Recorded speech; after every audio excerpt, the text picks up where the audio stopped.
Salut à tous et bienvenue dans l'hebdo. Comme d'habitude, on va commencer avec nos liquides. Après, on a une grosse partie politique, donc restez là. On a deux nouveautés qui arrivent chez Religion, la tarte au citron meringuée et le Blue Gospel, qui est une custard myrtille dispo en 50 et en 100 ml très prochainement. Niveau matériel, ça va être aussi assez court aujourd'hui. On a chez Vaporesso le GTX One Pro, qui est un kit MTL simple, assez fin, avec une batterie de 3000 mAh, un port de charge en USB-C 2 A, avec un GTX Tank 18, 40 watts max, puissance variable évidemment, mode smart, et tout ce qui va bien, ça arrive très bientôt. On va passer à l'actualité maintenant. Deux nouveaux espaces sans fumée au 1er juillet 2025. C'est du moins ce qu'a annoncé la ministre de la Santé Catherine Vautrin ce 30 mai lors de la journée mondiale de la vape, à la veille de la journée mondiale sans tabac. Dans un communiqué de presse du 30 mai 2025, Catherine Vautrin et Yannick Neuder annoncent ainsi l'élargissement des espaces sans fumée. Alors, il y a toute une liste qui a été fournie. Donc on a les parcs et les jardins publics, évidemment, les plages qui bordent les eaux de baignade, les abribus et les zones couvertes d'attente des voyageurs, les abords des écoles, collèges, lycées et autres lieux destinés à l'accueil, la formation ou l'hébergement de mineurs, donc partout où il y a des enfants, les lieux couverts, les abords de bibliothèques, les piscines, les stades, les installations sportives. Avant de vous inquiéter, il est important quand même de rappeler que ces mesures ne concernent pas le vapotage. C'est une mesure qui a été d'ailleurs c'est bien accueillie par les addictologues et les tabacologues français qui félicitent le gouvernement pour une fois de faire la différence entre la vape et le tabac. Enfin, c'est une forme de progrès. Ils ont été nombreux à s'exprimer dans les médias, notamment Bertrand Lebeau-Lebovici sur BFM TV, qui a dit « En tout cas, moi, il y a une chose qui me réjouit beaucoup, c'est que la vapoteuse ne soit pas concernée. » Ça veut dire que notre ministre de la Santé, Madame Vautrin, connaît la littérature médicale et scientifique là-dessus.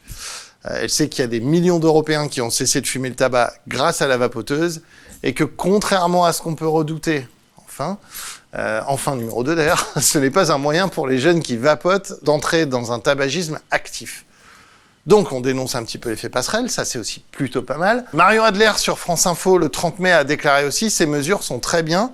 Mais ce qui est important aussi, c'est de continuer à aider les fumeurs à arrêter. Et beaucoup de fumeurs sont aidés par la cigarette électronique qui, comme le montrent les études comme celle de Cochrane, dont on a parlé dans l'émission, reste la plus importante pour sortir du tabagisme. S'il faut être citoyen et ne pas vapoter, si l'odeur gêne les personnes proches, clairement, la vape n'est pas un problème ici. Il faut bien distinguer le vapotage et le tabagisme. Très bien. Ils ont eu quand même quelques regrets, ces professionnels de terrain, notamment au sujet des terrasses, des restaurants et des cafés qui ne soient pas interdits par cette interdiction de fumer.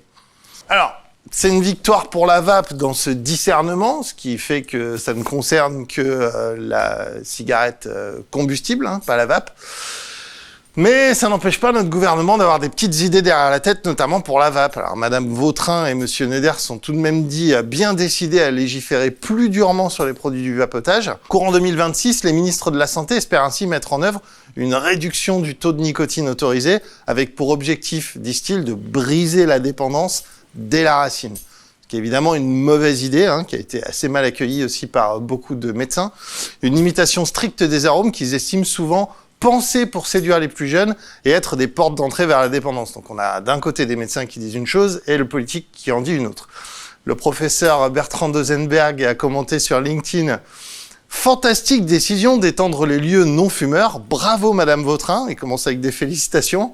Mais baisser en dessous de 20 mg par millilitre le taux de nicotine des liquides, c'est un cadeau aux cigarettiers pour enlever l'efficacité de la vape, le plus efficace outil d'arrêt du tabac, selon Cochrane, émoticône. Idem pour les arômes, qui sont des outils de concurrence au tabac. Les expériences aux États-Unis d'interdiction des arômes se sont traduites par une baisse des ventes de vape, mais aussi une explosion des ventes de cigarettes. Merci de lutter pour la fin du tabac et non pour la reprise des ventes de cigarettes, ce qui est quand même relativement bien dit, on n'a pas grand-chose à ajouter. On va finir avec une citation de Simone Veil qui disait « Il n'y a rien de plus ennuyeux qu'une réunion électorale. Un jour, je me suis endormi pendant mon propre discours. » C'est tout pour moi, je vous laisse et je vous souhaite un très bon week-end. Je vous dis à lundi, évidemment, pour l'émission à 22 h et à samedi prochain pour l'hebdo. Ciao, ciao.